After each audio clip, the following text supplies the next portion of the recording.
pleasure to interview Jacasta Berry. And I've actually just met her quite recently, but I saw her 3 times in the short time that I met. That's right. Absolutely enjoy her company. She's got an amazing story. Welcome. Thank you. Explain to me what Jacasta means in what language? Jacasta is actually it's originally classic Greek. The name was a character in one of the tragedies from the Greek classics. Oh. And so the character was the mother of Oedipus Rex. So in terms of the take on Oedipus Rex and the story of Oedipus that a lot of psychologists have paid a lot of attention to since Greek times. Right.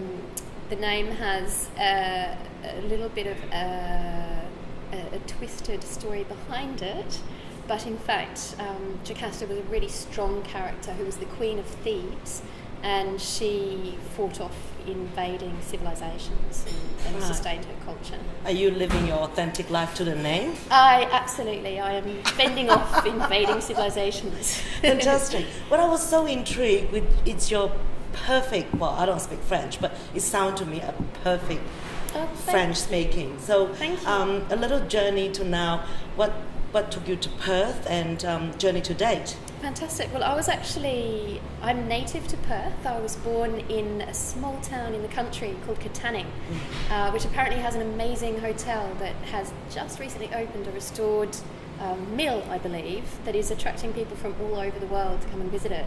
But I was there because my father actually worked for the agricultural industry, and so I was born in a tiny little country hospital in the outback of Perth, and I remained in Katanning for 2 years, and then my family moved back to Perth, where my family originate from.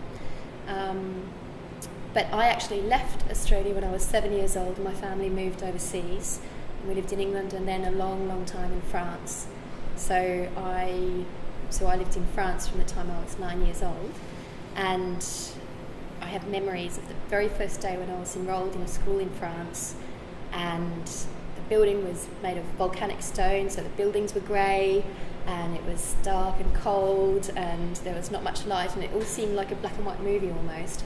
And the absolute paranoia of fear of not being able to speak to anyone in language, because I had no French practice, I had no French training at all. I was a 9-year-old child, and I was panic-stricken, thinking, how am I going to survive this day and this whole year ahead of me without speaking the language? And amazingly, the next half hour from then, the fear was absolutely dissipated, because a beautiful lady came up to me, took me by the hand and said, Jacasta, you're going to be okay, I speak English. So I was very, very lucky. So you're a middle child. So I'm a middle child. 3 girls. 2 sisters. Did they all had kind of like similar experience growing up, do you think, or they adapt differently? Well, it's really interesting because they are 4 years younger than me and 2 years older. So when we moved to France, it was very, very difficult for my sister, who was 2 years older, because she started the schooling at high school.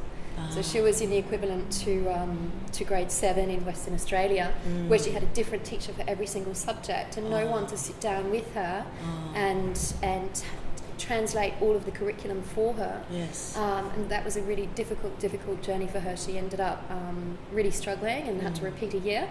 Whereas my sister, who was 4 at the time, actually knew French before the school term even started, just from playing in the playground with the children in the village where we were on holiday.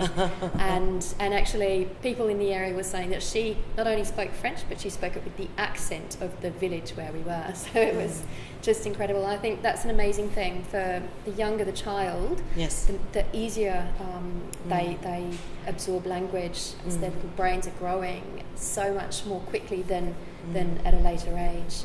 So it was a very different experience for all 3 of us. Yeah, I had similar experience. Only one elder sister. When we left Malaysia to return to Hong Kong. Oh yes. She was first year in high school, and I was only in primary, so I assimilate very quickly, and she did struggle. it's like the puberty times Yeah. and settling in and education. It's really difficult because there Yeah. are so many different things going on for a child that age, That's in right. addition to the insecurity of not being able to follow Yes. the language. Do you think those formative years define our outlook in life? Or That's a really good question. somehow? Yeah. I think they're bound to, and I think the determining factor for any person experiencing a similar challenge is what they make of it and how they respond to it themselves.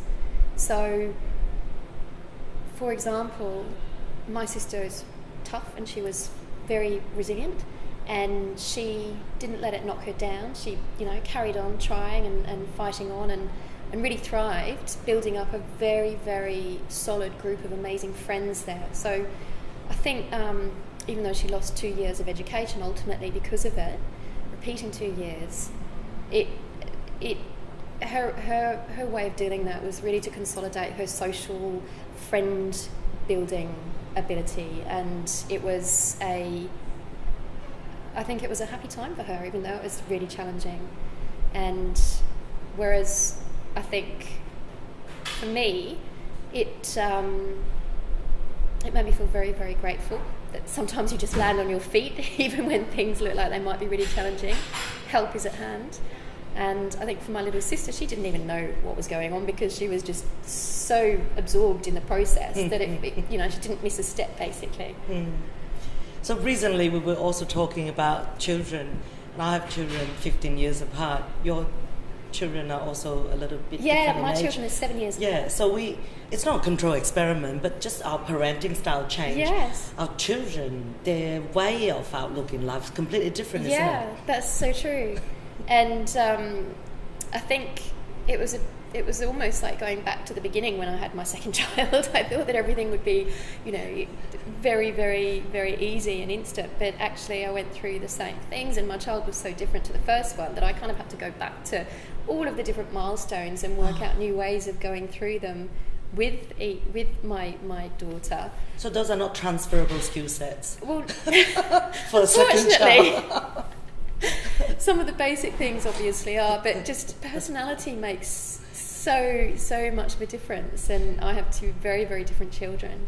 Yes, but also having a boy and a girl. I've got two girls, but the conversation is, one is completely just comply and do as told. The other one's constantly asking questions, redefining my instruction to her, and a bit of hustler, like pushing the boundaries. Are you finding your second one more challenging? Oh, definitely. As in stimulating conversation? The funniest thing with her was that I was absolutely determined that I would not miss a night's sleep from the moment that she was born. And the very opposite happened.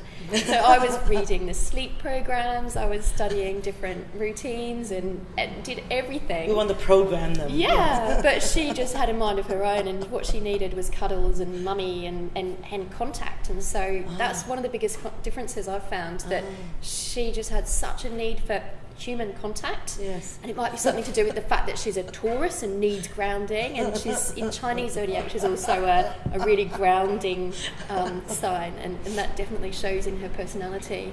Yes. And even now that she's 4, she's very, very attached, whereas my son was very independent. I remember leaving him at home with Daddy when he was 6 months old, and flew to Sydney away from where I lived to go to a concert. And I called home to see how he was doing, and he was fine. He didn't even need to know that I was on the phone to him. So, yeah, that's one of the big differences that I see between my two. You have several careers, all very glamorous. One you share with me is interviewing Jamie Oliver. Oh, yes. When he wasn't famous. Yeah, in a past life I worked for a publication that gathered creative stories on the advertising industry in Europe and around the world.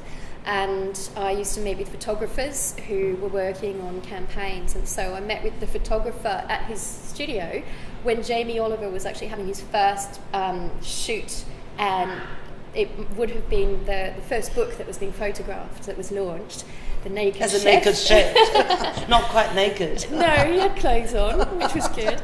But I was quite taken aback that this young, very fresh-looking guy I was introduced to him as the next sensation in television personality chef. You couldn't see it then, and I just didn't see it.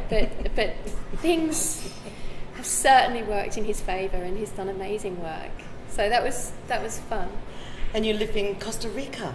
Yes. So after about 15 years of working, and especially after 15 years of living in the city of London, I started developing a call for nature. And with my work, with the work that I just talked about, I actually had an amazing opportunity, which was to travel around the world and visit Malaysia and Hong Kong and Singapore. And as part of that trip, I'd always come to Australia. And I was coming out to Australia usually it was around April, and I'd spend time in Perth, and then I'd go over to Melbourne, and then I'd go to Sydney. And when I arrived in Sydney, it would always be night, but I'd wake up and walk along Oxford Street in Paddington, and it was the perfect time of year in Sydney where you walk out onto the street and the sky's blue and the sun's shining, but there's a crispness to the air and it's just so fresh.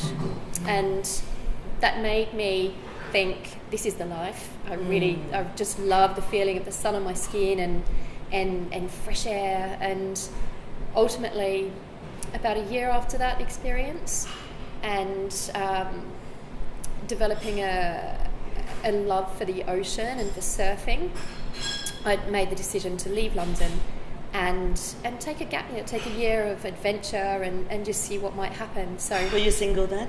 So I was with my partner, who is now my husband. So we left England. I had an apartment which I sold. I literally left with a suitcase and left everything back in the UK behind me and travelled on to Costa Rica. You convince him, or he's ready to go too? I think it was a mutual decision. The decision actually was hilarious. The decision was actually made at IKEA.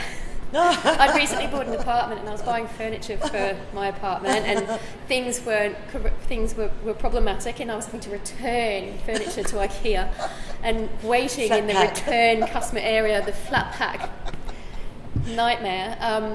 I was looking through a magazine and I was just over the whole London thing, the furniture, the traffic, the whole thing. And in IKEA's magazine there was a picture of a toucan in the rainforest in Costa Rica. And looking at that, I thought, that is where I'm going. And that was the thing that triggered the decision to go to Costa Rica, the photo of a toucan.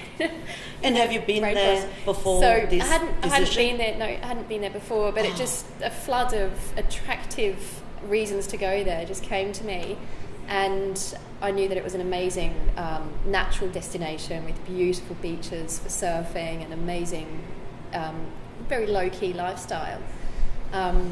So we packed up our life in England, and within a year of me seeing that photo, we were off. We were moving to Costa Rica. And how was life there? How long did you live there? It was absolutely beautiful. The plan was actually that we might spend the rest of our lives there. It was an idea that we had, but unfortunately, just as I made the decision to leave England and move there, something happened with the Australian diplomatic relations with Costa Rica. So I'm not quite sure what happened, whether it was something to do with America's relationship with Costa Rica and Australia was hand in hand in that. But my husband, who was British, was able to stay there with a full year's residency visa, whereas as an Australian national, I would have to go out of the country every 3 months and then get a new visa to come back in. So it affected the longevity of our ability to stay there. So we ended up spending 3 months in Costa Rica, and it was just amazing. It was really low-key, beautiful, pristine environment, and amazing, friendly, and really simple but genuine and gorgeous people. And then returned back to Australia. Yeah, so then we ended up travelling on to Australia. In a sunny state. And that was supposed to be a temporary thing. We were going to check out Sydney as an option for living and then move on and live in Indonesia for the rest of the year. But we ended up just finding our feet in Sydney and never moved on. So where were you at yoga teaching? So that was actually in Sydney. So before I left England, I had developed a love for yoga. And when I was in Costa Rica, it was a great opportunity for me to really, really develop my self-practice. We had a house that we had rented that was up above a rainforest at the top of a mountain overlooking the ocean, And sunset was just an amazing time to stand out on the veranda, put my yoga mat down and practice for 1 or 2 hours or however long I wanted to. We were all there with you actually, listening to you. It was just magical. And as the sun goes down, the sound of all of the insects and the birds and all the life of the forest suddenly comes on, and it's like this amazing, overpowering sound of nature. Which was really cool. And so when I moved to Australia, I actually decided that I loved yoga enough to actually want to share it with people. So I enrolled in a teacher training program, and actually it must have just been a really natural ability for me, because very quickly I was being offered classes to teach after graduating as a teacher. And so for the next 3 years I was teaching private yoga classes as well as group classes in different yoga studios around Sydney. And then eventually I actually found an amazing space above a whole shoot shop in Bondi, and hired the space and opened my own yoga studio, which was just fantastic. It was a great experience. Yeah, you were saying to me about pregnant lady can do yoga. So in my practice I developed an affinity with the pregnant body and the needs that pregnant women have to find their breath and find comfort and space in their bodies as their bodies are changing and growing through pregnancy. And so I focus my studies and my insights on looking at providing yoga solutions to the discomforts that women experience, and also mentally providing comfort to women around the idea of birth, in terms of giving them skills to empower them during labour and during birth with relaxation exercises and foci for their mind, and breathing exercises. And all your journey experiences in life, you all are able to utilise it in your current position. Absolutely, it's amazing. I have an image in my mind of my life being like several threads that started off kind of in disparate places, but as my life has evolved, the threads have all started weaving a beautiful tapestry together, and everything interrelates in a magical and very effective and productive way. It's really, really been interesting. Now everyone's intrigued, what job is that? Yeah, that's right. Advertising whilst practicing yoga. So Australian multilanguage So I now services. run a translation and interlingual marketing consult company, which is called Australian Multilingual Services, and particularly all the travel that I have experienced in my life, and also very much the work that I have had in the advertising and publishing industry, have really fed into and informed me in the service that now I provide to help people when they're actually marketing their products or services into different cultural environments and across languages. And you have Indigenous translator too. We do, yeah. So that's been a very interesting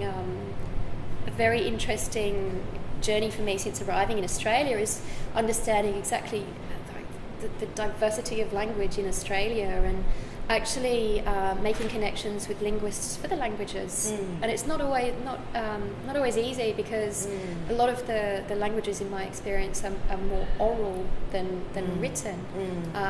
But it's something that we spend a lot of time developing links with, and the relationship with the linguists for the native languages here. It's very important that those languages are preserved. That's right. I speak several languages as well, and people always say, how do you say that in this language? Sometimes it's not just that, because the philosophy is different. Absolutely. And your thinking, it doesn't translate directly. Absolutely. That we actually have experienced that firsthand with a land development company that wanted to publish its proposal into Aboriginal language, so that Aboriginal people could respond to the public opening for the tended to response. And what we found was that some of the words that are common in English language don't actually exist as concept for the Aboriginal language, because they aren't really part of the Aboriginal way of life. So that is something that's very interesting, and the way we worked with that is that we had some English words among the Aboriginal words, and that was the agreement that was reached, that was how we would best cover all of the different concepts. So where there are Indigenous concepts, use the language, but supplement it with the English words. So that's an interesting thing, and that's a conversation that we're having with our linguists, whether new words are forming as these, modern concepts are coming into life, and whether new words are actually being formed in language for those concepts.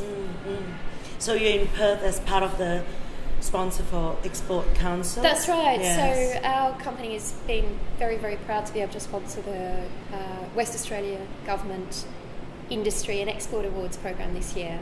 And I've been in Perth for the week, and since I've been here I've made some absolutely amazing connections, and it's been a really very productive week since I've been here. So I'm really pleased that our company has partnered with the program this year. Well, fantastic, and we'll look forward to seeing you in September. Absolutely. The actual gala night is there. Absolutely, I'm really excited about that, and I hope that you'll join us on the table that we'll Absolutely. have there. Fantastic. Now you Look make a forward to lifelong it. friends in Perth. Absolutely. Thank you for coming and sharing a bit of your journey. Thank you. It's been a real pleasure. Thank you so much.